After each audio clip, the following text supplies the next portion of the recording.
আলহামদুলিল্লাহ বিরাদর ইসলাম, আমার পূর্বে আপনারা হযরতুল আল্লাহ মাওলানা জামিল রাজা জামালি সাহেব কিবলা হাফিজাহুল্লাহর সুন্দর আলোচনা শ্রবণ করলেন। অনেকেই আপনারা দান দিলেন। আল্লাহ পাক আপনাদের সকলের দানকে কবুল করেন, বলুন আল্লাহুম্মা আমিন। স্টেজে অনেক উলামায়ে কেরাম রয়েছেন, আমি সকলের নাম জানি না।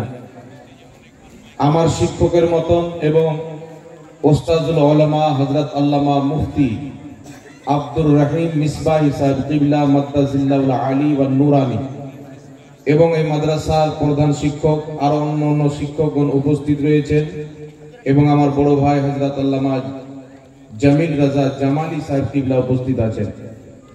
ইনাদের কদম বসি করে আমি আপনাদের দরবারে মহব্বতে কোরআন ও সুন্নাহর আলোতে আহলে সুন্নাত ওয়াল জামাত জান্নাতি নাজাত প্রাপ্ত দলের খাদিম হিসাবে এবং রাসূল আকরাম সাল্লাল্লাহু আলাইহি ওয়াসাল্লামের গোলাম হিসাবে কিছু আলোচনা করার চেষ্টা করব। আল্লাহ পাক যেন আমাকে বলা এবং আপনাদেরকে শোনার এবং সকলকে তার প্রতি আমল করার তৌফিক দান করেন, পড়ুন আল্লাহুম্মা আমিন। বিরাদর ইসলাম, আপনারা আমার বড় ভাই মাওলানা জামিল রাজা জামালি সাহেবের বক্তব্য শুনলেন। অনেক পুরাতন বক্তা, দেখতে হালকা বয়সের লাগে কিন্তু মুরব্বী মানুষ, আর খুব সুন্দর বক্তব্য রাখেন, যেটা আপনারা দেখলেন। আরো হয়তো কিছুক্ষণ বক্তব্য রাখলে মাদ্রাসার আরো একটু উন্নতি হবে। তো এই জালসায় হচ্ছে মাদ্রাসার উন্নতি গল্প।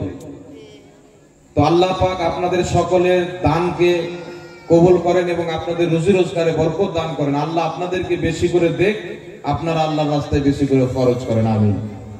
একবার মহব্বতের সহিত নবী পাক সাহিবে লাউলাক সাল্লাল্লাহু তাআলা আলাইহি ওয়া আলিহি ওয়াসাল্লামের প্রতি মহব্বতের সহিত আওয়াজে আওয়াজ মিলিয়ে অন্তরের স্থল থেকে দুরূদ ও সালাম পেশ করেন। আল্লাহুম্মা সাল্লি আলা সাইয়্যিদিনা মাওলানা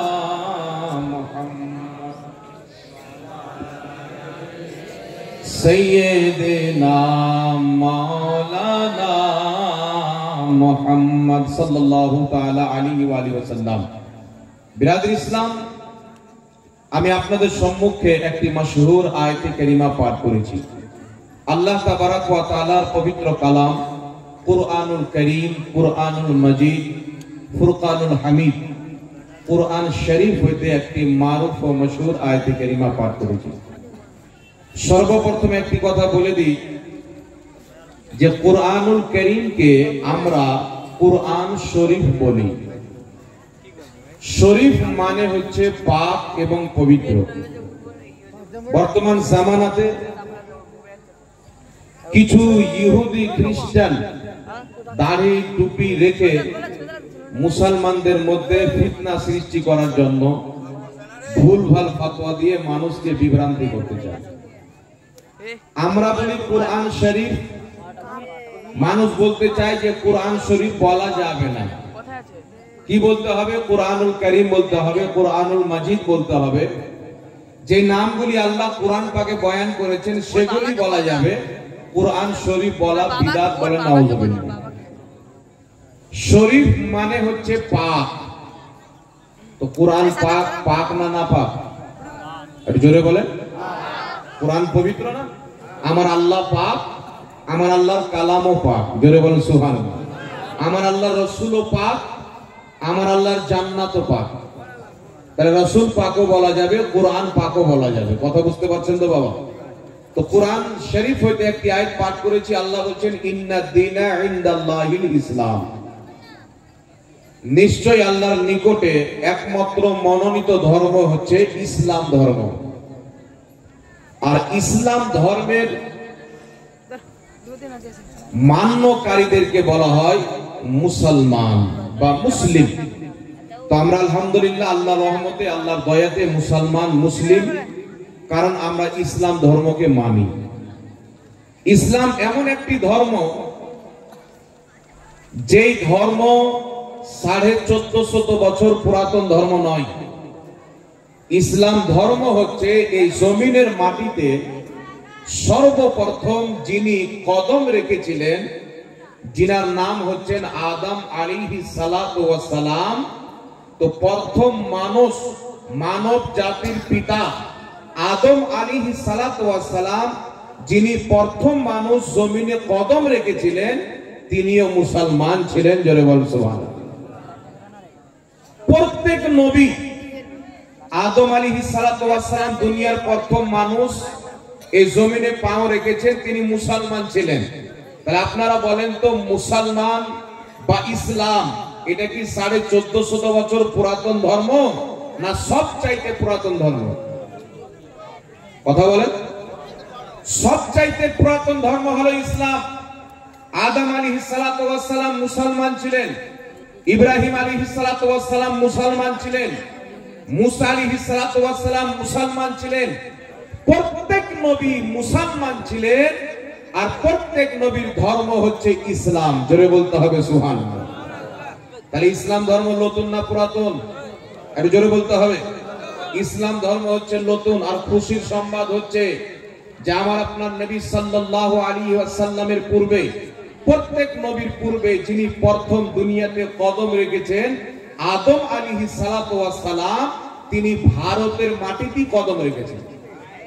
যেটা বর্তমানে শ্রীলঙ্কা, সেই শ্রীলঙ্কাতে আল্লাহ তাবারাক ওয়া তাআলা সারানদ্বীপ নামক পাহাড়ে তিনাকে আকাশ থেকে, জান্নাত থেকে অবতরণ করে জমিনে শ্রীলঙ্কার মাটিতে পাঠিয়েছিলেন।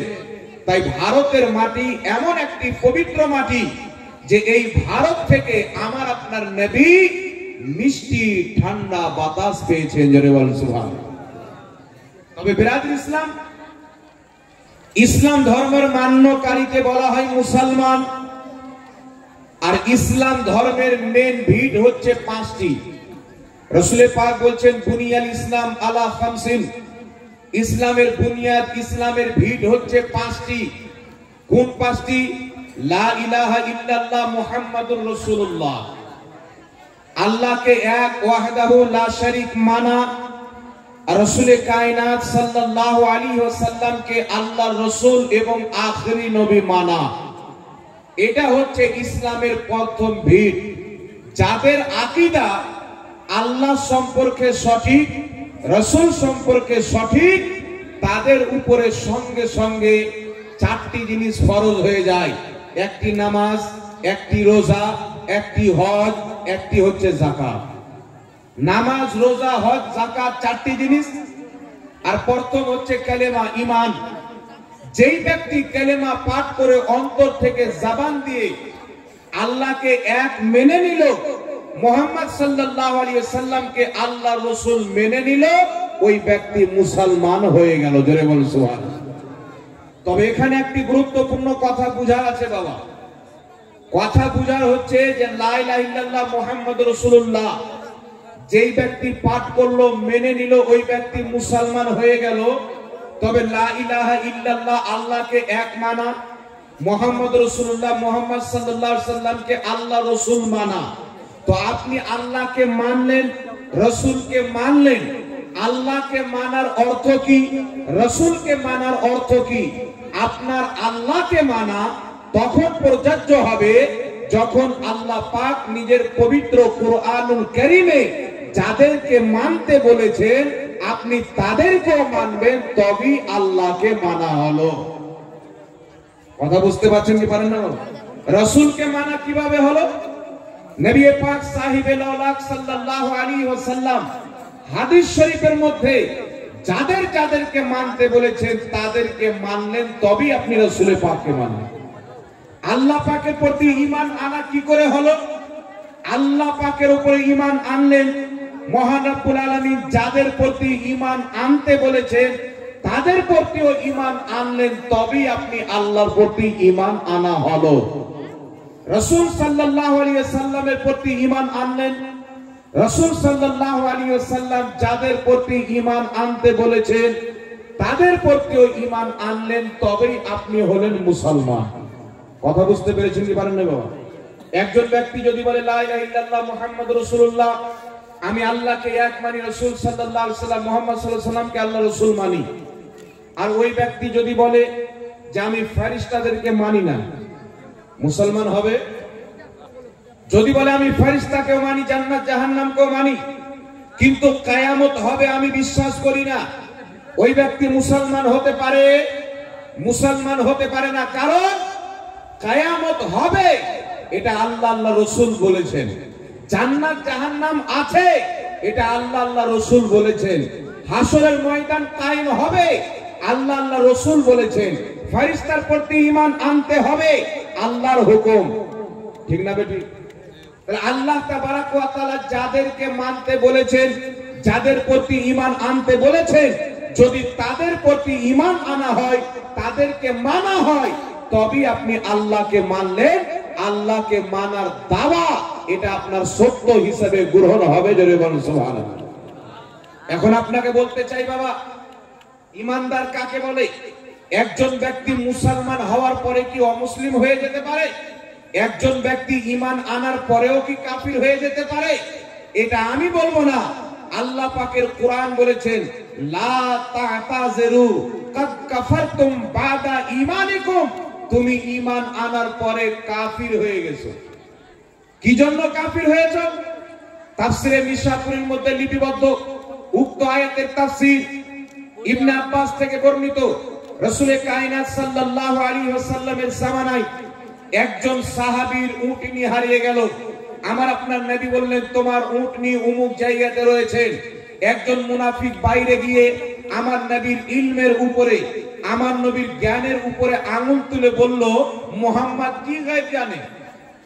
মুহাম্মদ সাল্লাল্লাহু আলাইহি ওয়াসাল্লাম বলেন যে অমুকের উটনি অমুক জায়গাতে রয়েছে, মুহাম্মদ কি গায়ব জানেন? মুহাম্মদ তো গায়ব জানে না। আমার নবীর ইলমে গায়বকে অস্বীকার করলো। মহান রব্বুল আলামিন সঙ্গে সঙ্গে আয়াত দিয়ে পাঠালেন, ওয়ালা ইন সাআলতাহুম লা ইয়াকুলুন্না ইন্নামা কুন্না নাখুদু ওয়া নালআবু কুল আবিল্লাহি ওয়া আয়াতিহি ওয়া রাসূলিহি কুনতুম তাস্তাহজিউন লা তা'তাযিরু কাদ কাফারতুম বাদা ঈমানিকুম। আল্লাহ পাক বললেন, তুমি কি আল্লাহর আয়াতের সাথে ঠাট্টা করো, আল্লাহর রাসূলের সাথে ঠাট্টা করো? তুমি বাহানা করিও না। আমার নবীর প্রতি ঈমান আনার পরে নবীর ইলমে গায়বকে অস্বীকার করার কারণে তুমি কাফির হয়ে গেছো। জোরে বল সুবহানাল্লাহ। তাহলে ঈমান আনার পর একজন ব্যক্তির উপরে আল্লাহ কুফরির ফতোয়া কেন দিলেন? ঈমান আনার পর একজন ব্যক্তিকে আল্লাহ কাফির বলে কেন ঘোষণা করলেন? এই জিনিসটা আমাদেরকে বুঝতে হবে। দ্বিতীয় নাম্বার চলে আসেন, পবিত্র কুরআনুল কারীমের মধ্যে রয়েছে, মহান রব্বুল আলামিন যখন আদম আলাইহিস সালামের দেহের মধ্যে আত্মাকে ভরলেন, কমপ্লিট একটি মানুষ তৈরি করে দিলেন। আল্লাহ হুকুম করলেন, উসজুদু লি আদম, আদমকে সাজদা করো। ফাসাজাদু, সবাই সাজদা করলো, ইল্লা ইবলিস, ইবলিস সাজদা করলো না। আদম আলাইহিস সালামকে সাজদা করার পূর্বে ইবলিসের ঈমান ছিল কি ছিল না? এটা একটু জোরে বলেন না। আদম নবীকে সাজদা করার পূর্বে ঈমানদার ছিল ইবলিস, যুহদ ও তাকওয়ার মালিক ছিল ইবলিস, ইবাদত গুজার ছিল ইবলিস। আমরা তো 60 বছর নামাজ পড়ি, 40 বছর নামাজ পড়ি, 10 বছর নামাজ পড়ি। ইবলিস আপনার 6 কোটি বছর নামাজ পড়েছিল, 6 কোটি বছর সাজদা করেছিল, ঈমানদার ছিল, সমস্ত ফেরেশতার শিক্ষক ছিল, যাকে মুআল্লিমুল মালায়েকা বলা হতো। কিন্তু যখন আদমকে সাজদা করার আল্লাহ হুকুম করলেন, আদমকে সাজদা করলো না, আদম নবীকে অপমান করে দিল, আদম আলাইহিস সালামের তাজিম করলো না। মহান রব্বুল আলামিন তার নামাজকে দেখলেন না, তার সাজদাকে দেখলেন না। আল্লাহ তাবারক ওয়া তাআলা কিয়ামত পর্যন্ত তার উপরে কুফরির ফতোয়া দিয়ে তাকে মুরতাদ ঘোষণা করলেন এবং শয়তান বানিয়ে দিলেন। জোরে বলেন সুবহানাল্লাহ। তো কোরআন পাকে এরকম অসংখ্য দলিল পাওয়া যাবে। আপনাদেরকে মাত্র দুটি দলিল পেশ করলাম। এখান থেকে বোঝা গেল কি, ইবলিসের নামাজ ছিল, ইবলিসের তাকওয়া ছিল, ইবলিসের পরহেজগারি ছিল, ইবলিস ইবাদত গুজার ছিল, ইবলিস সাজদাকারী ছিল। আর বর্তমান জামানাতে মানুষ বলতে চায়, এত বড় আলিম কি করে বেঈমান হতে পারে? এত বড় আলিম মদিনা থেকে পড়ে এসেছে, আজহার থেকে পড়ে এসেছে, আপনার আমেরিকার বিশ্ববিদ্যালয় থেকে পড়ে এসেছে, লন্ডনের অক্সফোর্ড ইউনিভার্সিটি থেকে পড়ে এসেছে। এত বড় একজন আলিম যিনি ইংলিশে কিতাব লেখে, ইংলিশে লেকচার দেয়, সেই ব্যক্তি কি করে বেঈমান হতে পারে? আমি আপনাকে বলতে চাই, আমেরিকার ইউনিভার্সিটি বড় না ফেরেশতাদের ইউনিভার্সিটি বড়? কথা বলেন। আমেরিকার ইউনিভার্সিটি বড় না ফেরেশতার ইউনিভার্সিটি বড়? মিশরের আল জামিয়াতুল আজহার ইউনিভার্সিটি বড় না আকাশের উপরে ফেরেশতাদের ইউনিভার্সিটি বড়? সারা পৃথিবীর ইউনিভার্সিটি মিলে ফেরেশতাদের ইউনিভার্সিটির সমতুল্য হতে পারে না। তো যখন বান্দা ফেরেশতাদের ইউনিভার্সিটির প্রিন্সিপাল হয়ে, শিক্ষক হয়ে, আর 1 বছর 2 বছর নয়, হাজারো বছর ফেরেশতাদের শিক্ষকতা করার পর, আল্লাহর আরশের হাজারো বছর তাওয়াফ করার পর, যেই বান্দা আল্লাহর নবী আদমের কে সাজদা না করলে, আল্লাহর নবী আদমকে অপমান করলো, মহান রব্বুল আলামিন কোথাকার শিক্ষক দেখলো না, কাকে পড়াচ্ছে দেখলো না, কত ইবাদত করেছে দেখলো না, মহান রব্বুল আলামিন ইবলিসকে কাফির ও মুরতাদ বলে ঘোষণা দিয়ে কিয়ামত পর্যন্ত বিধান তৈরি করে দিলেন। নামাজ যতই হোক না কেন, রোজা যতই হোক না কেন, যতই বড় মদিনার ফারিক হোক, যতই বড় আজহারের ফারিক হোক, আল্লাহ পাক শিক্ষা দিয়েছেন, তার অন্তরে যদি নবীর মহব্বত না থাকে, সে যদি নবীর গুস্তাখ হয়, মুসলমান হতে পারে না। জোরে বল সুবহানাল্লাহ। আল্লাহ কানুন তৈরি করে দিয়েছেন, আল্লাহ বিধান তৈরি করে দিয়েছেন। কোন মাদ্রাসায় পড়ায় সেটা দেখার বিষয় নয়, কত তালা বিল্ডিং এর মাদ্রাসা সেটা দেখতে হবে না, কোথায় থেকে পড়ে এসেছে সেটা দেখার বিষয় নয়। মক্কাতে পড়লো না মদিনাতে পড়লো না মিশরে পড়লো না আমেরিকাতে পড়লো, তার অন্তরে দেখো, তার জবানে দেখো, তার বক্তব্যকে শুনো। যদি তার বক্তব্যতে বলে নবীর শানে আঘাত দিয়ে কথা বলে, নবীর পিতা মাতাকে জাহান্নামী বলে, নবী মুস্তাফাকে মরা বলে, নবী মুস্তাফার গায়বকে অস্বীকার করে, নবী মুস্তাফার শাফাতকে অস্বীকার করে, তার অন্তরে নবীর মহব্বত নাই। আর যার অন্তরে নবীর মহব্বত নাই, দুনিয়ার যে কোনো স্কুলে পড়া বা পড়ে আসো, ওই ব্যক্তি মুসলমান হতে পারে না। জোরে বলেন সুবহানাল্লাহ। আল্লাহু আকবার। ইয়া রাসূলুল্লাহ, ইয়া রাসূলুল্লাহ। আপনাকে বুঝানোর উদ্দেশ্য হচ্ছে, বাবা, এখন নামের শেষে মাদানি লাগিয়ে উমুক মাদানি, উমুক আজহারি, উমুক মক্কি, উমুক সালাফি, উমুক উমুক, এই ধরনের বিভিন্ন নাম দিয়ে মানুষ যেন বুঝে, বাপরে মাদানি মদিনা থেকে পড়ে এসেছে। আরে 7 আকাশের উপরে ফেরেশতাকে পড়ানে वाला যদি আদম নবীর তাসিম না করে, আদম নবীর ইজ্জত না করার কারণে আল্লাহ পাক যদি তাকে কাফির বলে ঘোষণা দেয়, দুনিয়ার কোন মাদ্রাসায় পড়নে वाला নবীর তাওহীদ করে, যে কোনো মাদ্রাসায় পড়ানো হোক না কেন, তার ইসলামের সাথে সম্পর্ক থাকতে পারে না। কারণ যেই ব্যক্তি মুসলমান হবে, তার ঈমান বলবে जो नबी का नहीं वो किसी का नहीं। যার ঈমান আছে স্পষ্ট বলবে जो नबी का नहीं वो किसी का नहीं। अरे जो नबी का नहीं वो खुदा का नहीं तो किसी का क्या हो सकता है। আপনাকে বলার উদ্দেশ্য হচ্ছে, বাবা, তাই 1450 বছর পূর্বে আমার আপনার নবী সাল্লাল্লাহু আলাইহি ওয়াসাল্লাম, বুখারী মুসলিমের স্পষ্ট হাদিস খুলবেন, আপনি পড়ে দেখেন, দয়ার নবী মায়ের নবী 1450 বছর পূর্বে কিয়ামত পর্যন্ত যত ফিতনা বের হবে, এই সমস্ত ফিতনার আলামত আমার আপনার নবী বয়ান করে দিয়েছে, যেন তাদের বিছানো জালে, তাদের বিছানো ছকে আমার উম্মত কদম না রাখে। রাসূল পাক বলেছেন, উমর, তারা নামাজ তোমার চাইতে বেশি পড়বে, রোজা তোমার চাইতে বেশি রাখবে, তাদেরকে দেখতে পাক্কা মুসলমান হবে, দাড়ি লম্বা হবে, মুসাম্মিরুল আযাদ, পায়জামা লুঙ্গি বেশি করে উঠিয়ে পড়বে। কিন্তু উমর, তারা দিন থেকে এমন ভাবে বেরিয়ে যাবে যেমন তীর কামান থেকে বেরিয়ে যাবে। তীর যদি কামান থেকে বেরিয়ে যায়, ফিরে আসবে বাবা? আমার নবী বলছেন, উমর তোমার চাইতে বেশি নামাজ পড়বে। তাহলে বলেন তো বাবা, যারা বদ আকীদা হবে, যারা আল্লাহ রাসূলের গুস্তাখ হবে, হযরত উমর ফারুকের চাইতে যদি বেশি নামাজ পড়ে, তো আমাদের চাইতে বেশি পড়বে না? এই কথা বলে কিছু লোক বলতে যাচ্ছে, হুজুর আমাদের নামাজ রোজা কথা বলা খালি নবী নবী নবী নবী। যেই জালসাতে যান নবীকে মহব্বত করতে হবে, যেই কনফারেন্সে যান রাসূলকে মহব্বত করতে হবে। আমাদের সুন্নি জামাতের আলিমরা শুধু নবী নবী বলেই কাটিয়ে দেয়। আরে মুসলমান, তোমাকে যখন কিয়ামতের ময়দানে উঠানো হবে, আরে তুমি কি জিনিস? আমার নবীকে সাহাবী জিজ্ঞাসা করছেন, ইয়া রাসূলুল্লাহ, আপনি যে এত ইবাদত করেন, এত নামাজ পড়েন, আপনার উম্মতের উপরে আল্লাহ 5 ওয়াক্তের নামাজ ফরজ করেছেন, আপনার উপরে তো 6 ওয়াক্তের নামাজ ফরজ আছে।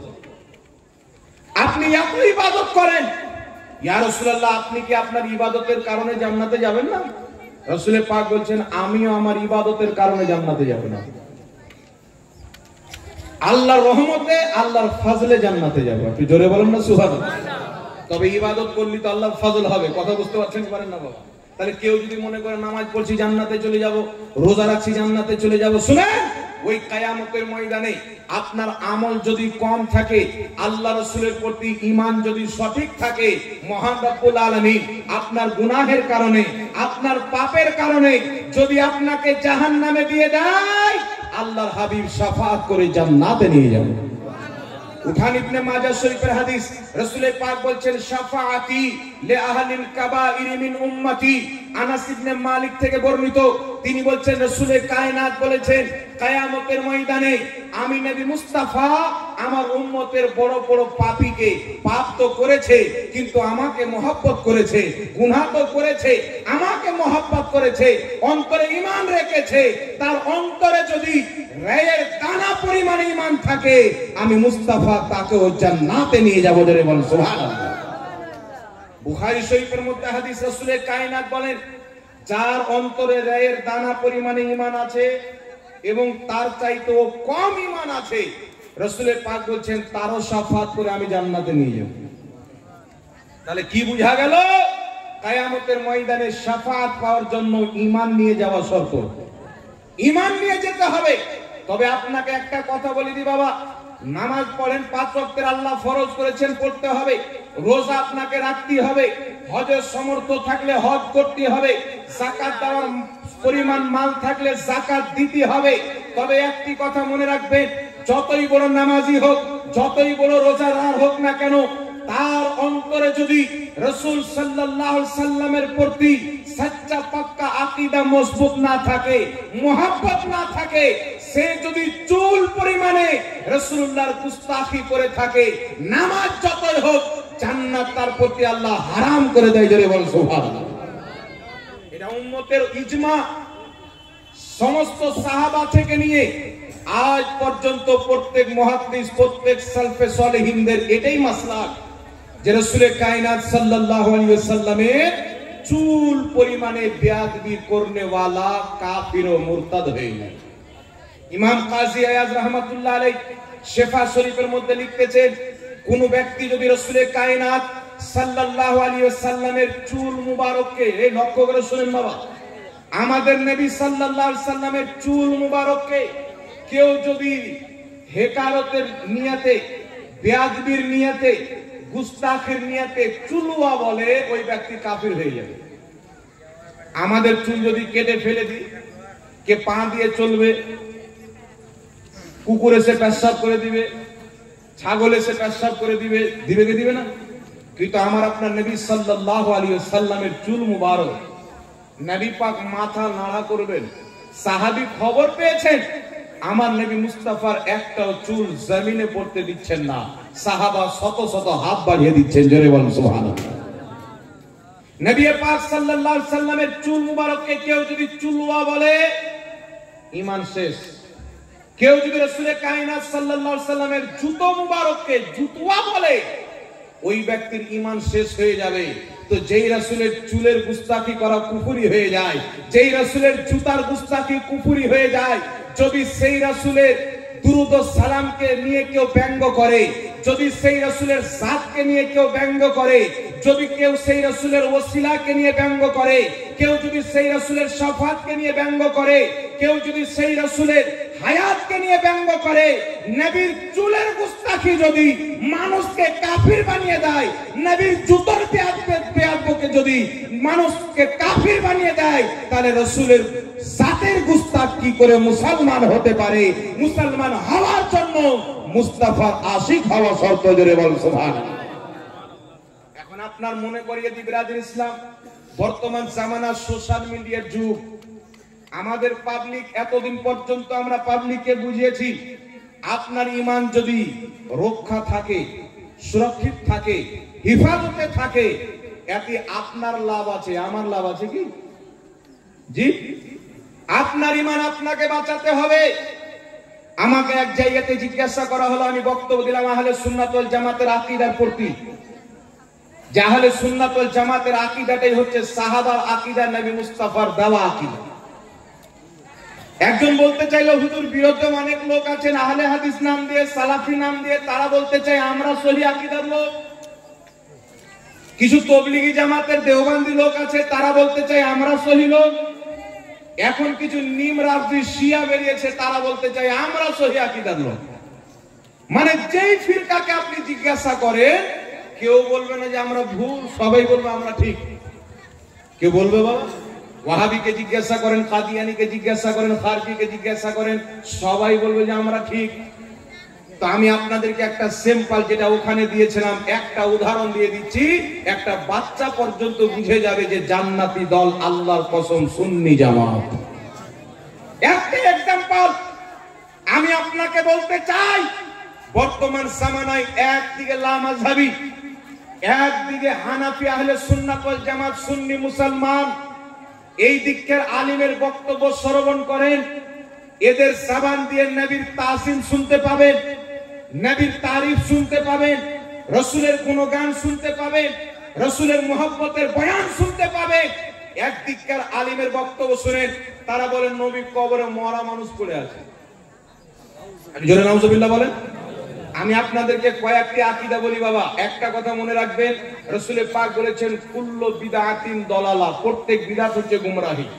রাসূল পাক বলেছেন যে আমল আমার থেকে প্রমাণিত নয় সেটা পরিত্যাজ্য। ইমাম ইবনে হাজার আসকালানী ফাতহুল বারীর মধ্যে লিখতেছেন, এই প্রত্যেক বিদআত যে পথভ্রষ্ট জাহান্নামী, এর অর্থ হচ্ছে প্রত্যেক নতুন আকীদা। আমার নবীকে জিজ্ঞাসা করেন, হুজুর এমন একটি জামানায় চলে এসেছি, অনেক রকমের ফিতনা, আর সবাই বলে আমরা সহি আকীদার লোক। হুজুর জান্নাতি দল কোনটি আপনি বলে দেন।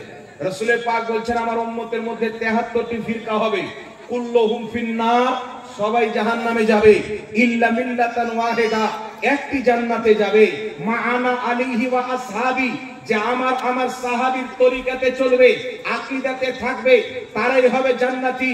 এখন আপনাকে বলতে চাই, নবী এবং সাহাবীর আকীদায় যারা থাকবে তারাই হবে জান্নাতি। তো নবী এবং সাহাবার আকীদা কি? নবী এবং সাহাবার আকীদা আজ যদি কোনো জামাতের মধ্যে দেখতে চান, ওই জামাতের নাম হলো আহলে সুন্নাত ওয়াল জামাত, সুন্নি জামাত। বল সুবহানাল্লাহ। এখন আপনাকে বলে দিই বাবা, বর্তমানে আপনাদের চাঁদপুরে খাস করে দুটি পথভ্রষ্ট দল দেখতে পাওয়া যায়। একটি নিজেকে আহলে হাদিস বলে, একটি নিজেকে দেওবন্দি এবং তবলিগি জামাত বলে।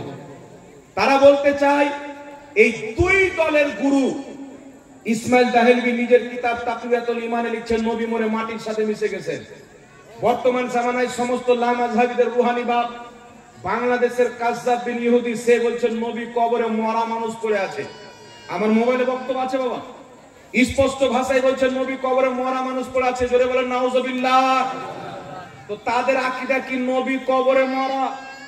আর আহলে সুন্নাত ওয়াল জামাতের ইমামকে, আলা হযরত ইমামে আহলে সুন্নাতকে আজ থেকে 150 বছর পূর্বে জিজ্ঞাসা করা হলো, হুজুর নবীকে আহলে হাদিস বলে মুর্দা, দেওবন্দি বলে মুর্দা, একটু আপনি বলেন নবী মুস্তাফার ব্যাপারে কেমন আকীদা রাখবো, তিনি কি মুর্দা না জিন্দা? আলা হযরত বলেছিলেন তু জিন্দা হে ওয়াল্লাহ, তু জিন্দা হে ওয়াল্লাহ, মেরে চশমে আলম সে ঝুক जाने वाले। জোরে বল সুবহানাল্লাহ।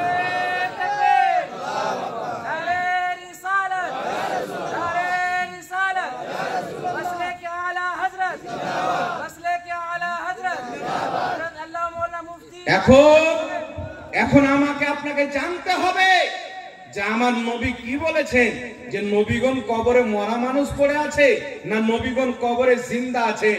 যদি নবী বলেন নবীগণ কবরে জিন্দা, সুন্নি সুন্নিদের আকীদা সঠিক প্রমাণ হবে। যদি নবী বলেন নবীগণ কবরে মরা, ওয়াহাবিদের আকীদা সঠিক প্রমাণ হবে। তো আমি কিয়ামতের সকাল পর্যন্ত আমি যদি মরে যাই, আজকে আমাদের ভবিষ্যৎ দেখছেন, এরা একদিন আলিম উম্মাহ হয়ে সারা পৃথিবীকে চ্যালেঞ্জ করবে। দুনিয়ার কোন হাদিসে, কুরআন পাকের কোন আয়াতে কিয়ামতের সকাল পর্যন্ত নবীগণকে কেউ মুর্দা প্রমাণ করতে পারবে না। কিন্তু আল্লাহর কুরআন, নবী মুস্তাফার হাদিস কিয়ামত পর্যন্ত এলান ওটাই করবে যেটা বেরেলির সরতাজ আলা হযরত করেছে, যে আমাদের নবী সহ প্রত্যেক নবী নিজের কবরে জিন্দা আছে। জোরে বল সুবহানাল্লাহ। এখন রাসূল পাকের দরবারে চলেন। আল্লাহর নবী সাল্লাল্লাহু আলাইহি সাল্লাম বলছেন, কি বলছেন? নবী পাক সাল্লাল্লাহু আলাইহি সাল্লাম বলছেন, মুসনাদে আবু ইয়ালার মধ্যে হাদিস, হাদিসের মান হচ্ছে সহিহ। রাসূল পাক বলছেন, আল আম্বিয়া ও আহয়াউন ফি কুবুরিহিম ইউসাল্লুন। নবী পাক বলছেন, আল্লাহর প্রত্যেক নবী নিজের কবরে জিন্দা, তারা নামাজ আদায় করেন। মদিনার তাজদার নবী বলছেন যে আমার সাহাবীর আকীদায় চলবে, তারা জান্নাতি। আর নবী আকীদা দিচ্ছেন আল্লাহর প্রত্যেক নবী কবরে জিন্দা। শুধু জিন্দা নয়, যোহরের নামাজ আদায় করে, আসরের নামাজ আদায় করেন, মাগরিবের নামাজ আদায় করেন। আর শুয়ে শুয়ে নয়, মুসলিম শরীফের হাদিস, রাসূল পাক বলছেন, যখন মেরাজের রাত্রিতে আমি মক্কা থেকে মসজিদে আকসার দিকে রওনা হলাম, জিবরিল আমিন সাথে বোরাকের উপরে সওয়ার হয়ে, রাসূল পাক বলছেন, মুসলিম শরীফের হাদিস, মারারতু আলা মুসা ওয়া হুয়া ইউসাল্লি ফি কবরিহি। মুসা আলাইহিস সালামকে দেখলাম নিজের কবরে নামাজ পড়ছেন। এই হাদিসের উপরে আরেকটি হাদিস মুসলিম শরীফে রয়েছে, রাসূল পাক বলছেন, মুসা নবীকে দেখলাম নিজের কবরে দাঁড়িয়ে নামাজ পড়ছেন। একটু জোরে বলেন না সুবহানাল্লাহ। আমার নবী বলছেন, প্রত্যেক নবী কবরে জিন্দা নামাজ পড়েন, শুয়ে শুয়ে নয়, বসে বসে নয়, দাঁড়িয়ে নামাজ পড়েন। রাসূল পাক বলছেন, মিশকাত শরীফ 121 পৃষ্ঠার মধ্যে হাদিস, ইবনে মাজাহ শরীফের মধ্যে হাদিস, যে হাদিসকে ইমাম ইবনে হাজার আসকালানী সহিহ বলেছেন। রাসূল কায়নাত বলছেন, ইন্নাল্লাহা হারামা আলাল আরদি আন তাকুলা আজসাদাল আম্বিয়া ফানাবিয়ুল্লাহু হাইয়ুন ইয়ারযুকু। রাসূল পাক বলছেন, ইন্নাল্লাহা, নিশ্চয় আল্লাহ, হারামা, হারাম করে দিয়েছেন, আলাল আরদ, জমিনের উপরে, আন তাকুলা আজসাদাল আম্বিয়া, জমিন কোন নবীর শরীরকে খেতে পারে না। ফানাবিয়ুল্লাহু হাইয়ুন, আল্লাহর প্রত্যেক নবী জিন্দা। জোরে বল সুবহানাল্লাহ।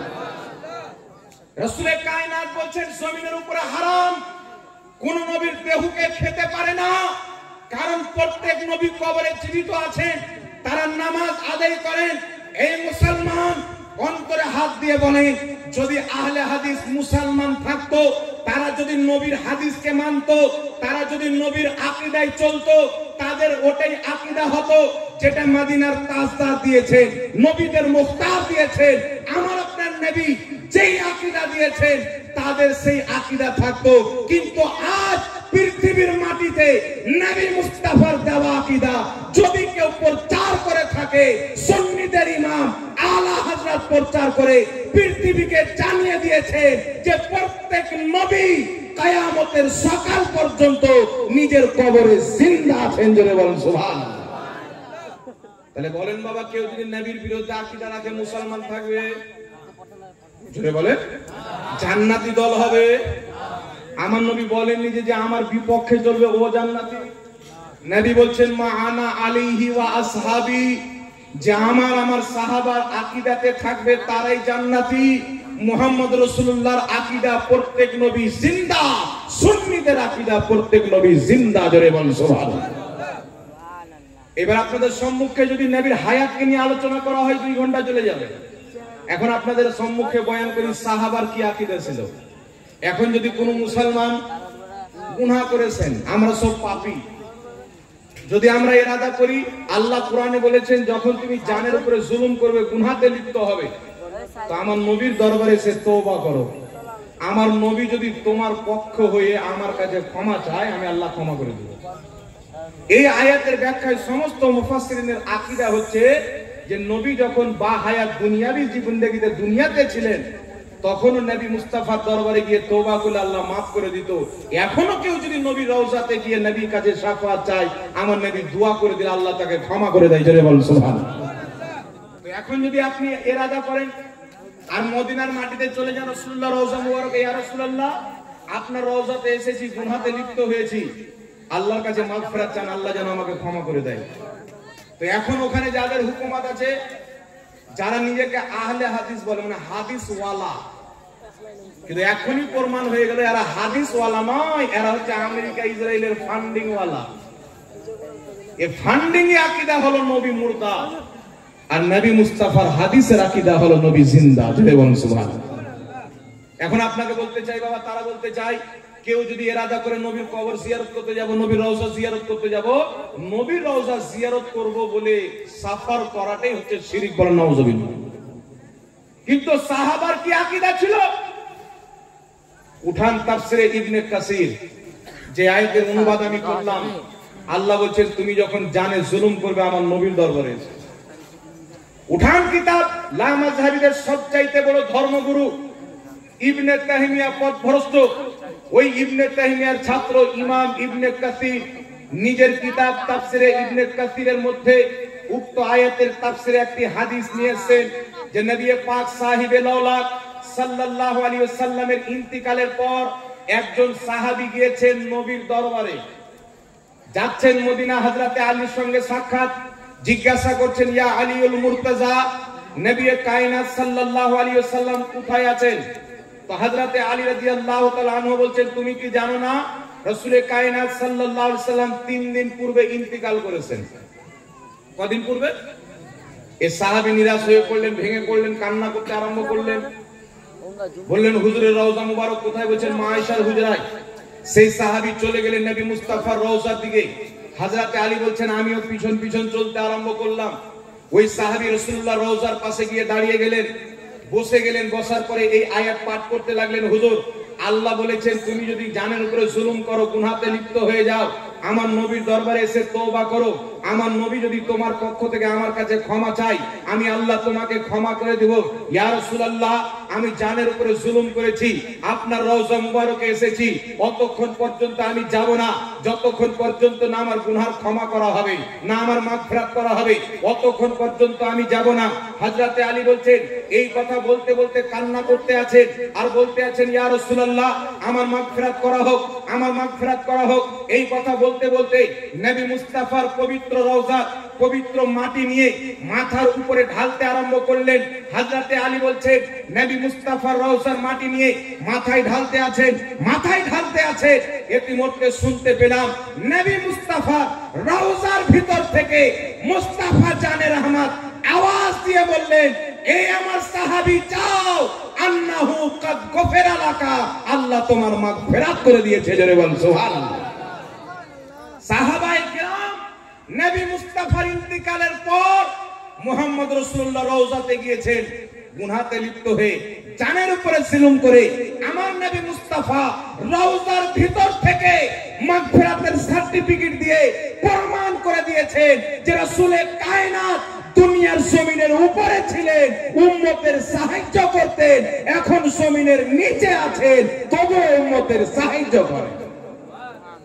আরেকটি হাদিস আপনাকে শুনিয়ে দিই বিরাদর ইসলাম, ইমাম বুখারী রাহমাতুল্লাহ আলাইহি, ইমাম বুখারী রাহমাতুল্লাহ আলাইহির লেখা কিতাব আল আদাবুল মুফরাদ, সেই কিতাবের মধ্যে হাদিস নিয়েছেন, হাদিসের মান হচ্ছে হাসান। যে হাদিসটি তিনি নিয়েছেন হযরতে আব্দুল্লাহ ইবনে ওমর রাদিয়াল্লাহু তাআলা আনহু কুফার মাটিতে আছেন, তিনার ডান সাইড প্যারালাইসিস হয়ে গেল, ডান পাও কাজ করছে না, ডান হাত কাজ করা বন্ধ করে দিল। তিনি অনেক ডক্টরকে দেখালেন, তিনার অসুখ কিন্তু দূর হলো না। একজন বিখ্যাত তাবেঈ আব্দুল্লাহ ইবনে ওমরের ছাত্র বলছেন উযকুর আহাব্বান নাসি ইলাইকা ইয়া রাসূলুল্লাহ সাল্লাল্লাহু আলাইহি সাল্লামের সাহাবী আব্দুল্লাহ ইবনে আব্বাস, আপনি যাকে সবচাইতে বেশি ভালোবাসেন তিনার নাম ধরে সাহায্য চান, আল্লাহ আপনাকে ক্ষমা করে দিবেন, ঠিক করে দিবেন।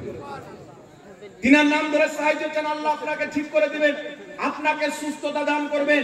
আগে আপনাকে সর্বপ্রথম বলে দিই এই হাদিসটি আব্দুল্লাহ ইবনে উমরের 4 জন ছাত্র বয়ান করেছেন, 4 জন তাবেঈ। যদি কেউ বলে হাদিসটি জয়ীফ, এই উসুল এখানে বড় বড় আলিমের দিন রয়েছেন, সবাই জানেন যদি কোনো দৈব হাদিস একাধিক সূত্রে একাধিক সনদে বর্ণিত হয়, ওই হাদিসটি উন্নতি করে হাসানের দরজা লাভ করে। তাই এই হাদিস হাসান হওয়াতে কোনো মাইলাল সহিহ প্রমাণ করতে পারবে না, রুখতে পারবে না। আর হাসান হাদিস ইসলামের দলিল। প্রত্যেক ফুকাহায়ে কেরাম, প্রত্যেক মুহাদ্দিস ঐক্যমত পোষণ করেছে। একটি দলিলযোগ্য বিশুদ্ধ হাদিস পেশ করছি।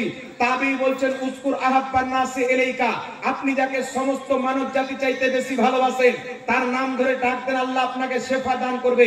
ফাকালা ইয়া মুহাম্মাদা, হযরতে আব্দুল্লাহ ইবনে উমর কুফার মাটি থেকে ইয়া মুহাম্মাদা বলে ডাক দিলেন। মহান রব্বুল আলামিন সঙ্গে সঙ্গে আব্দুল্লাহ ইবনে উমরের প্যারালাইসিসকে শিফাতে পরিবর্তন করে দিলেন। জোরে বলেন সুবহানাল্লাহ। আর একটু জোরে হবে না সুবহানাল্লাহ? আর একটু হাত তুলে বলেন না সুবহানাল্লাহ? আরেকটি কিতাব রয়েছে ফুতুহুশ শাম, মোটামুটি 1250-1300 বছর পূর্বে লেখা কিতাব, কমবেশ ফুতুহুশ শাম তাবাতাবির লেখা কিতাব। তিনি সেই কিতাবের মধ্যে লিখছেন খালিদ বিন ওয়ালিদ যুদ্ধের ময়দানে এসেছিলেন, কাফিরদের সংখ্যা বেশি, মুসলিমদের সংখ্যা কম। খালিদ বিন ওয়ালিদ পাহাড়ের চুটিতে গেলেন, উঁচুতে গেলেন, নবী রওজাতের দিকে মুখ করে বলছেন ইয়া মুহাম্মাদা, ইয়া রাসূলুল্লাহ, আমাদের সাহায্য করেন, আমাদের সাহায্য করেন। তাবিঈন বলছেন রাসূলে কায়নাতকে ডাক দিতেছিলেন, মহান রব্বুল আলামিন মুসলমানদেরকে জয় দান করলেন, ফাতহ দান করলেন। এই পৃথিবীর মুসলমান কি বুঝা গেল? রাসূলে কায়নাতকে যদি আজ পর্যন্ত কেউ ইয়া রাসূলুল্লাহ বলে ডাকে, নবীর নাম নেওয়ার কারণে আল্লাহ তাকে শিফা ইয়াব করে দেয়। জোরে বল সুবহানাল্লাহ। তার কারণে বেরেলির সরতাজ ইমাম আহলে সুন্নাত आला हजरत बोलते आज ले उनकी पनाह, आज मदद मांग उनसे, कल ना मानेंगे कयामत को अगर मान गया। जोरे बोल सुभान अल्लाह। তাই ব্রাদার ইসলাম কি প্রমাণ হলো? রাসূল কায়নাত সাল্লাল্লাহু আলাইহি সাল্লাম ইন্তিকালের পূর্বেও জিন্দা, ইন্তিকালের পরেও জিন্দা। ইন্তিকালের পূর্বে উম্মতের উপকার করতেন, ইন্তিকালের পরেও উম্মতের উপকার করে। বাস একটি হাদিস আপনাকে শুনিয়ে দিই এই বিষয়ে। মাজমাউজ জাওয়াইদের মধ্যে ইমাম হাইসামি হাদিসটি উল্লেখ করেছেন। হাদিসটি উল্লেখ করে হাদিসটিকে সহিহ বলেছেন। নবী পাক সাল্লাল্লাহু আলাইহি ওয়াসাল্লাম বলেন, আমার বেঁচে থাকা তোমাদের জন্য উপকার এবং আমার ইন্তিকাল করাও তোমাদের জন্য উপকার। কারণ কি? রাসূল কায়নাত বলছেন আমার ইন্তিকালের পরে আমি নবী মুস্তাফা নিজের রওজাতে থাকব। যখন তোমাদের ভালো আমল দেখব আমি আল্লাহর শুকরিয়া আদায় করব, আল্লাহ তুমি আমার উম্মতকে ভালো আমল করার তৌফিক দান করেছো। রাসূল কায়নাত বলেন তোমাদের যখন খারাপ আমল দেখব, গুনাহের কাজ দেখব, আমি নবী আল্লাহর দরবারে তোমাদের হয়ে ক্ষমা চাইব। তো আমার নবী মুস্তাফা আছেন রওজা মুবারকে, আমরা কতটুকু নেকি করলাম, কতটুকু গুনাহ করলাম, আল্লাহ সব নবী পাককে জানিয়ে দেন।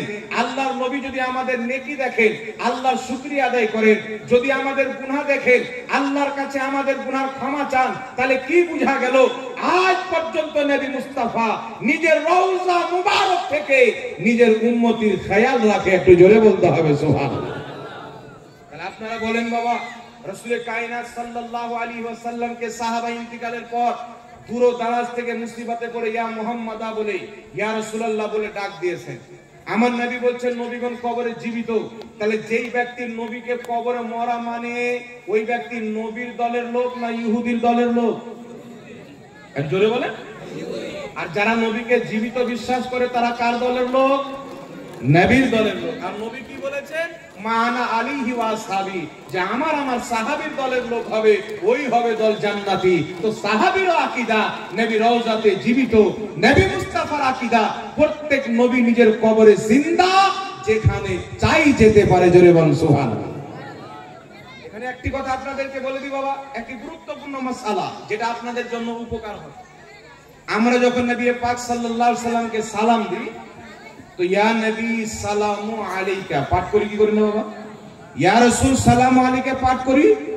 বাংলাদেশে কিছু ডেট ফেল মৌলবি বেরিয়েছে, মাতাল মৌলবি। এদেরকে স্টেজ থেকে কাঁচা কঞ্চি দিয়ে পিটিয়ে নামিয়ে ঝাড়খণ্ডের রাঁচির পাগলাখানাতে ভর্তি করা দরকার। কথা বুঝতে পারছেন বাবা? একজন মৌলবি বলছে কাজ্জাব বিন ইহুদির বেটা, আরেকজন মৌলবিকে শুনলাম বলছে আল্লাহ পাক কুরআন পাকে বলছেন ইয়া আইয়ুহান নবী। অনেক লোক ভিডিও শেয়ারও করছে, মনে করছে আমরা সঠিক দিন পেয়ে গেছি, কিন্তু বেটা জানে না যে কুরআন পাকের নামে তাকে ধ্বংস করা হচ্ছে, জাহান্নামের দলে তাকে নিয়ে যাওয়া হচ্ছে। একটু লক্ষ্য করে শুনবেন বাবা। আল্লাহ পাক পবিত্র কুরআন পাকে কি বলেছেন? ইয়া আইয়ুহান নবী, ইয়া আইয়ুহাল মুজাম্মিল, ইয়া আইয়ুহার রাসূল, আছে না নাই? জোরে বলেন। তো আল্লাহ পাক পবিত্র কোরআনে যখনই আমাদের নবীকে ডাক দিয়েছেন ইয়া আইয়ুহান নবী, হে সম্মানিত নবী, আর আমরা বলি ইয়া নবী। কোরআন পাক আল্লাহ কোথাও ইয়া নবী বলেনি। তো ইয়া নবী বলে তোমরা আশিকে রাসূল নবীর সম্মান করো না, নবীকে অপমান করো। বলেন নাউজুবিল্লাহ।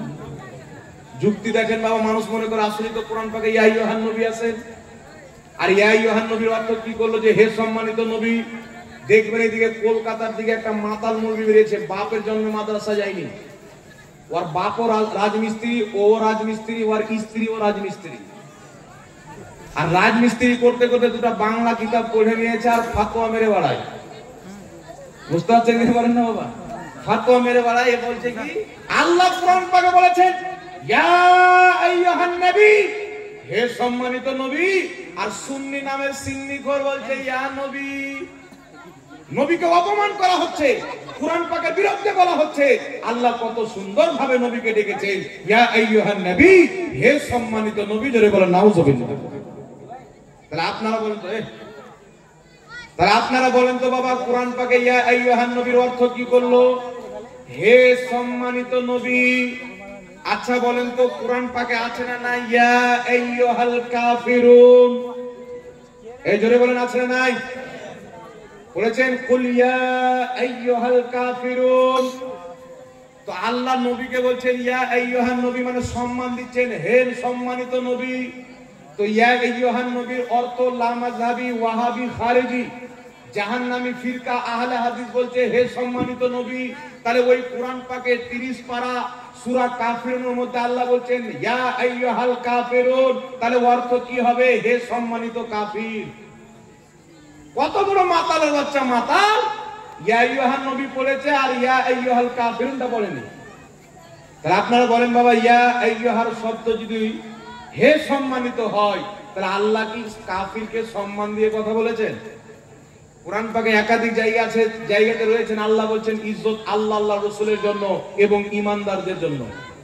একজন ফাসিক ব্যক্তি মুসলমান কিন্তু প্রকাশ্যে গুনাহ করে, ওই ব্যক্তির সম্মান করা যাবে না, তার তাওহীন করা হবে। তাহলে একজন কাফির আবু লাহাবকে, আবু জেহেলকে, উতবা শাইবাকে, মক্কার মুশরিককে, মক্কার ইহুদি খ্রিস্টানদেরকে আমার আল্লাহ বলছেন ইয়া আইয়ুহাল কাফিরুন। তাহলে ইয়া আইয়ুহা শব্দ দিয়ে ডাকলেই যদি সম্মান বেড়ে যায়, তাহলে আল্লাহ কি আবু জেহেলের সম্মান বাড়িয়ে দিয়েছে? এর নাম হলো ওয়াহাবি। একটা চোখ আছে আর একটা চোখ নাই, দাজ্জাল কানার আপন সন্তান। কথা বুঝছেন? মানে একদিক পড়েছে আর একদিক বাদ দিয়ে দিয়েছে। কিন্তু আল্লাহ তাবারাক ওয়া তাআলা কোরআন পাকে ইয়া নবী বলেছেন কি বলেননি? উঠান পবিত্র কোরআন, আল্লাহ বলছেন ইয়া জাকারিয়া। আল্লাহ কোরআন পাকে বলছেন ইয়া আদম। আল্লাহ কোরআন পাকে বলছেন ইয়া ইয়াহইয়া খুযিল কিতাবা বিকুওয়াতিন ওয়া আতাইনাহুল হুকমা সাবিয়া। আল্লাহ পাক বিভিন্ন নবীদেরকে ইয়া শব্দ দিয়ে সম্বোধন করেছেন, ইয়া আইয়ুহান নবীও বলেছেন। আর কোরআন হচ্ছে কিয়ামত পর্যন্ত সারা পৃথিবীর জন্য আইডিয়াল মডেল, সারা পৃথিবীর জন্য অনুসরণীয় একটি কিতাব।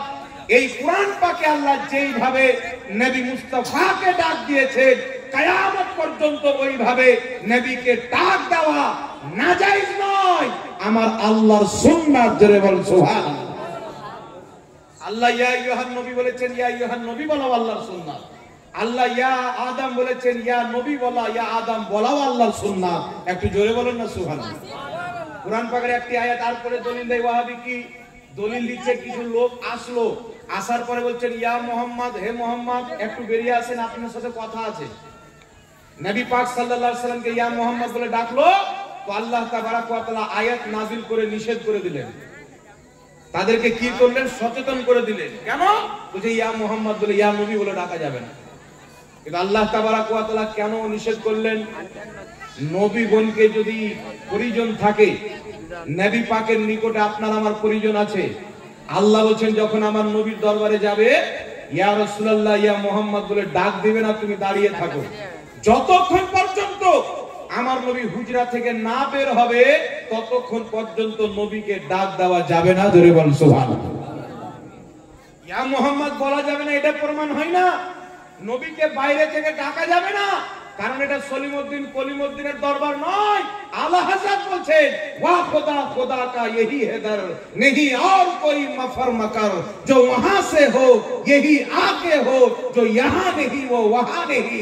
আলা হযরত বলছেন আল্লাহ পাকের দরবার হচ্ছে এই জমিনের মাটিতে মুস্তাফার দরবার। আল্লাহ যাকে যেটা দিবে আমার নবীর দরবার থেকে দিবে। জোরে বল সুবহানাল্লাহ। নামাজ আল্লাহ দিয়েছেন ফরজ, নবীর দরবার থেকেই হয়েছে। কোরআন আল্লাহ দিয়েছেন, নবীর দরবার থেকে দিয়েছেন। হজ আল্লাহ দিয়েছেন নবীর দরবার থেকে।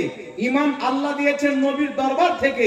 তাই রাসূলের পাক বলছেন, বুখারী শরীফের হাদিস, মিশকাত শরীফের হাদিস, রাসূলের কায়নাত বলছেন ইন্নাল্লাহা ইউতি ওয়া ইন্নামা আনা কাসিম, নিশ্চয়ই আল্লাহ দেনে वाला, আমি নবী বাঁটনে वाला। আরে নামাজ রোজা হজ যাকাত আমার আল্লাহ দিয়েছেন, আমার মুস্তাফা বন্টন করেছেন। জোরে বল সুবহানাল্লাহ। তাই বিরাদর ইসলাম বলেন তো ইয়া নবী বলা যাবে কি যাবে না? আরে জোরে বলতে হবে বাবা। এলালুন নূহ বলে একটি কিতাব আছেন, গ্রামারের কিতাব। সেই কিতাবের মধ্যে রয়েছে দূরের এবং কাছের উভয়কে ইয়া শব্দ দিয়ে ডাকা যায়। বিশ্ববিখ্যাত একটি গ্রামারের কিতাব রয়েছে শারহে জামি। সেই কিতাবের মধ্যে লেখা আছে ইজা ক্বালা ইয়া রাজুলু ফা মানাহু কা মানা ইয়া আইয়ুহার রাজুল। ইয়া আইয়ুহার রাজুল বলে যেই অর্থ হয়, ইয়া রাজুল বলে একই অর্থ হয়। আপনি কোরআন পাকের যে কোনো বাংলা অনুবাদ উঠিয়ে নেন, যে কোনো ডিকশনারির কিতাব উঠিয়ে নেন, ইয়া আইয়ুহান নবীর অর্থ যেটা, ইয়া নবীর অর্থ সেটাই। যেমন আব্বা এবং বাবা একজন কি বলে, বলে কি বলে না? আব্বা ও মায়ের স্বামীকে বলে, বাবা ও মায়ের স্বামীকে বলে না, কি বলেন? তেমনি ভাবে ইয়া আইয়ুহান নবী, ইয়া নবী দুটোর অর্থ এক। ওয়াহাবি মানুষকে গুমরাহ করার জন্য বলে ইয়া নবী বলা যাবে না। আব্দুল্লাহ ইবনে ওমর বলছেন ইয়া মুহাম্মদ তুমি তিনার চাইতে দিন বেশি বোঝো। খালিদ বিন ওয়ালিদ বলছেন ইয়া মুহাম্মদ তুমি দিন বেশি বোঝো। আবু বকর সিদ্দিকের জামানায় সাহাবায়ে কেরাম যুদ্ধের ময়দানে গিয়েছেন, লড়াই চলতে আছে। লড়াই চলবে, কি করছেন? সাহাবা নারা মারছেন আল্লাহু আকবার, কাফিররাও নারা দিচ্ছে আল্লাহু আকবার। সাহাবা হতবাক হয়ে চিঠি লিখছেন আবু বকর সিদ্দিককে, হুজুর আমরা যখন আল্লাহু আকবারের নারা দিই, কাফিরও আল্লাহু আকবারের নারা দেয়, আমরা বুঝতে পারি না মারবো কাকে ধরবো কাকে। তো হুজুর উপায় কি? আবু বকর সিদ্দিক বলেন কাফির যখন আল্লাহু আকবার বলবে তোমরা ইয়া মুহাম্মদ ইয়া রাসূলুল্লাহ বলবে। জোরে বল সুবহানাল্লাহ। নবী পাকের প্রথম খলিফা তিনি বলছেন তোমরা ইয়া মুহাম্মদ ইয়া রাসূলুল্লাহ বলবে, ইয়া নবী বলবে। আব্দুল্লাহ ইবনে ওমর ইয়া মুহাম্মদ ইয়া নবী বলে ডাক দিচ্ছেন। খালিদ বিন ওয়ালিদ ইয়া রাসূলুল্লাহ ইয়া মুহাম্মদ বলে ডাক দিচ্ছেন। আর ওয়াহাবি বলছেন ইয়া নবী বলা যাবে না, ইয়া মুহাম্মদ বলা যাবে না। আপনাকে বুঝতে হবে এই ফতোয়া পেল কোথায় থেকে? আমেরিকার ফান্ডিং থেকে পেয়েছে, ইহুদির কাছ থেকে পেয়েছে। কিন্তু আহলে সুন্নাত ওয়াল জামাত ইয়া নবী বলে, এটা কওরির সুন্নাত নয়, নবী মুস্তাফার সাহাবীর সুন্নাত। জোরে বল সুবহানাল্লাহ। স্বয়ং আল্লাহর কোরআন সুন্নাত। আর যেই দিকে কোরআন হাদিস নবী এবং সাহাবী আমরা যাব সেই দিকে। একটু জোরে বলুন না সুবহানাল্লাহ। তাহলে বলেন তো বাবা, সাহাবার আকীদা কি? ইয়া নবী বলা যায়। সাহাবার আকীদা কি? ইয়া রাসূল বলা যায়, ইয়া রাসূলুল্লাহ বলা যায়। আর ওয়াহাবির আকীদা কি? ইয়া নবী বলা যাবে না, ইয়া রাসূলুল্লাহ বলা যাবে না। কোরআন পাকের আকীদা ইয়া নবী বলা যায়, ওয়াহাবির আকীদা ইয়া নবী বলা যাবে না। তো যারা সচ্চা পাক্কা কোরআন হাদিস মাননে वाला রয়েছে তারা সুন্নি মুসলমান রয়েছে। জোরে বলুন সুবহানাল্লাহ। আরেকটি কথা আপনাকে বলি বাবা, আমরা আহলে সুন্নাত ওয়াল জামাত নবী পাক সাল্লাল্লাহু আলাইহি সাল্লামের দ্বীনকে মানি, সাহাবায়ে কেরামের দ্বীনকে মানি। এখন রাসূল সাল্লাল্লাহু আলাইহি সাল্লামকে দ্বীনকে মিটানোর অনেক চেষ্টা করা হয়। দুয়া নিয়ে মুসলমানদের মধ্যে ঝামেলা, আযান নিয়ে মুসলমানদের মধ্যে ঝামেলা, সালাম নিয়ে মুসলমানের মধ্যে ঝামেলা, হজ যাকাত নিয়ে মুসলমানদের মধ্যে ঝামেলা চলছে। কেমন করে চলছে? কেউ বলছে হজ করতে আসলে মদিনা যাওয়ার দরকার নাই, বলছে কি বল না বাবা, জোরে বলেন। বলছে হজ করতে যদি যাও নবীর রওজা যাওয়ার কোনো প্রয়োজন নাই। কিন্তু সুন্নিদেরকে কি শিক্ষা দেওয়া হয়েছে? হাজিও आओ शहंशाह का रौजा देखो, काबा तो देख चुके काबे का काबा देखो। আর মক্কাতে তো হজ করব, কাবা রয়েছে, মদিনাতে নবীর রওজা জিয়ারত করব যিনি কাবা রয়েছে, জোরে বলুন সুবহানাল্লাহ। হজ করতে গিয়ে ঝামেলা, নবীর কবর জিয়ারতকে নিয়ে ঝামেলা, জানাজার নামাজের পরে দোয়া নিয়ে ঝামেলা, দাফন করার পরে দোয়া নিয়ে ঝামেলা। ইসলামের মধ্যে এমন এমন ঝামেলা ভরে দিয়েছে, ইবলিস এখন বসে আছে। একটা লোক যাচ্ছে, দেখছে ইবলিস চেয়ারে বসে আছে। লোকটা বলছে, ইবলিস তোমার কাজ হলো মানুষকে বেনামাজি বানানো, মানুষের ঈমান ধ্বংস করা, আমল ধ্বংস করা, আকীদা ধ্বংস করা, তো তুমি বসে কি করছো? মানুষের ঈমানকে ধ্বংস করো, বসে কেন আছো? তো ইবলিস বলছে যে আমি কিছু দল তৈরি করে মৌলবীকে খেলাফত দিয়েছি, ওয়াহাবি মৌলবীকে, দেওবন্দি মৌলবীকে খেলাফত দিয়েছি, আমার কাজ তারা ভালো চালাচ্ছে, আমি এখন বসে আরাম করছি। একবারে টাটকা ইবলিসের খলিফা। চিন্তা করেন বাবা, আমরা মাটি দিতে যাই কি যাই না? মাটি দিতে যখন যাই, তো মাটি দিতে গিয়ে আমরা একটা দোয়া পড়ি, আয়াত, কোরআন পাকের আয়াত পড়ি। কি আয়াত? মিনহা খলাকনাকুম ওয়া ফিহা নুঈদুকুম ওয়া মিনহা নুখরিজুকুম তারাতান উখরা। পড়ি কি পড়ি না? কিছু মাতাল মৌলবি বেরিয়েছে, বলছে এই আয়াত পড়ে মাটি দেওয়া মানে নবীকে অপমান করা। দেখবেন কিছু ঘুমটাওয়ালা মৌলবি আছে এইভাবে। এই ঘুমটাওয়ালা মৌলবির বক্তব্য মুসলমানদের জন্য শোনা জায়েজ নয়, কারণ এরা মানুষকে বলে যে বিনা টুপিতে নামাজ পড়ো, কোনো অসুবিধা নাই, টুপি পরার দরকার নাই, আর নিজে ঘুমটা পড়ে। ঘুমটা কেন পড়ে? টুপি পড়তে নিষেধ কেন করে? উঠান মুসলিম শরীফ, সাহাবী রাসূল বলছেন, বদরের যুদ্ধতে যেই কাফিররা যুদ্ধের ময়দানে এসেছিল, তাদের সকলের মাথাতে ঘুমটা ছিল। বুখারী মুসলিমের মধ্যে হাদিস, হযরতে আনাস রাদিয়াল্লাহু তাআলা আনহু মিম্বারে চাপলেন মসজিদে, দেখছেন কিছু সাহাবী নামাজ পড়তে এসেছেন, তারা মাথায় এইভাবে ঘুমটা দিয়ে আসেন। তো হযরতে আনাস রাদিয়াল্লাহু তাআলা আনহু বলছেন, তোমাদেরকে দেখে বদরের যুদ্ধের ইহুদিদের মতো লাগছে, কারণ তারা যখন যুদ্ধ করতে এসেছিল তাদের মাথাতেও চাদর ছিল, ঘুমটা ছিল। তো চিন্তা করেন, অসংখ্য হাদিস দ্বারা প্রমাণিত, বুখারী বলেন, মুসলিম বলেন, আবু দাউদ বলেন, ইবনে মাজাহ বলেন, তিরমিজি বলেন, নাসাই বলেন, সমস্ত হাদিসের কিতাবের মধ্যে রয়েছে যে নবী মুস্তাফা টুপি পরতেন, পাগড়ি পরতেন, সাহাবারা টুপি পরতেন, পাগড়ি পরতেন। আর এখন ইহুদির ফান্ডিং পানেওয়ালার নাম আহলে হাদিস। সুন্দর নাম কত, কিন্তু এই যে নাম আহলে হাদিস, এই নামটাও তারা ইংরেজদের কাছ থেকে নিয়েছে। ভারতে যখন ইংরেজদের হুকুমত ছিল, এদেরকে বলা হতো ওয়াহাবি। ওয়াহাবি শব্দ একটা গালি হয়ে গেছিল, ঘৃণা হয়ে গেছিল। তারা কাগজে লিখে দরখাস্ত দিল। পাঞ্জাবের গভর্নর একজন ইংরেজ মহিলা ছিল, তার পা টিপে তেল লাগিয়ে মহলম লাগিয়ে বলল যে হুজুর নি, আমাদেরকে মানুষ ওয়াহাবি বলে খারাপ লাগে, নামটা চেঞ্জ করে আহলে হাদিস নাম দেন। তো ওই ইংরেজ তাদেরকে নাম দিল আহলে হাদিস। কে নাম দিল বাবা? আহলে হাদিস নামটা ইংরেজরা দিল। আমাদের মুকাদ্দারের উপরে নাজ করেন যে আহলে সুন্নাত ওয়াল জামাত নাম কোনো ইংরেজ দেয়নি, কোনো খ্রিস্টান দেয়নি। আহলে সুন্নাত ওয়াল জামাত নাম আমার নবী মুস্তাফা দিয়েছেন, জোরে বলুন সুবহানাল্লাহ। যারা ইংরেজদের নাম নেওয়া, নাম প্রচার করে, যাদের নামটা ইংরেজদের দেওয়া নাম, তারা নবীর দিওয়ানা কি করে হতে পারে? নবীর দেওয়া ইসলাম কি করে মানতে পারে? আমরা আহলে সুন্নাত ওয়াল জামাত, আমার নবীর নাম দিয়েছেন আহলে সুন্নাত ওয়াল জামাত, যার শর্ট হলো সুন্নি জামাত। আমরা নিজেকে অন্য নাম দিয়ে ডাকবো না, আমরা নিজেকে আহলে সুন্নাত ওয়াল জামাত বলে ডাকবো, জোরে বলুন সুবহানাল্লাহ। এটাই তো প্রমাণ করে জান্নাতি দল কারা। যারা ইংরেজদের দেওয়া নামকে পছন্দ করেছে, তারা কোনোদিন জান্নাতি হতে পারে না। যারা নবীর দেওয়া নাম পছন্দ করেছেন, তারাই হলো জান্নাতি। একটু জোরে হবে না সুবহানাল্লাহ? একটু হাত তুলে বলেন তো ইয়া রাসূলুল্লাহ। আপনাদেরকে ঘুম আছে, একটু হাতটা তুলে ঘুমটাও বাবা পালিয়ে যাবে। আচ্ছা শুনেন বাবা, রাসূলে কায়নাত সাল্লাল্লাহু তাআলা আলাইহি ওয়া আলিহি ওয়াসাল্লামের সুন্নাত কি? আমরা যে মাটি দিতে যাই, মাটি দিতে গিয়ে একটি দোয়া পাঠ করি, মিনহা খলাকনাকুম ওয়া ফিহা নুঈদুকুম। এই আয়াতটা পাঠ করি কি করি না? এখন ঘুমটাওয়ালা মৌলবি বলে দিলাম, ঘুমটা পড়া ইহুদিদের সুন্নাত। একবার দুইবার কেউ মাথায় দিয়ে দিল, ঠিক আছে, ঠান্ডা লাগছে দিয়ে দিল, রোদ লাগছে দিয়ে দিল, এমনি হয়তো দিয়ে দিল 2-4 মিনিট, একদিন দুদিন, ঠিক আছে। আর এমন মৌলবি আছে, ওয়ার যদি নিচে প্যান্ট না থাকে, ওই মোঙ্গা থাকে চলবে, কিন্তু ঘুমটা ওকে লাগবে। আর হাজারটা বক্তব্য শুনবেন তো হাজার রকম ঘুমটা, মানে ইহুদির ফান্ডিং পাচ্ছে, ঘুমটা যদি নেমে যায় তাহলে টাকার পাওয়া যাবে না। কিন্তু আমরা কি ঘুমটা পড়তে বলেছি বাবা? আমরা নিজে কোনদিন ঘুমটা পড়ি? এটাকে আমরা নিজের অভ্যাস চরিত্র বানাইনি, এটা ইহুদিদের চরিত্র। আমরা পাগড়ি পরি, টুপি পরি, এটা মুহাম্মদ রাসূলুল্লাহর চরিত্র। জোরে বলুন সুবহানাল্লাহ।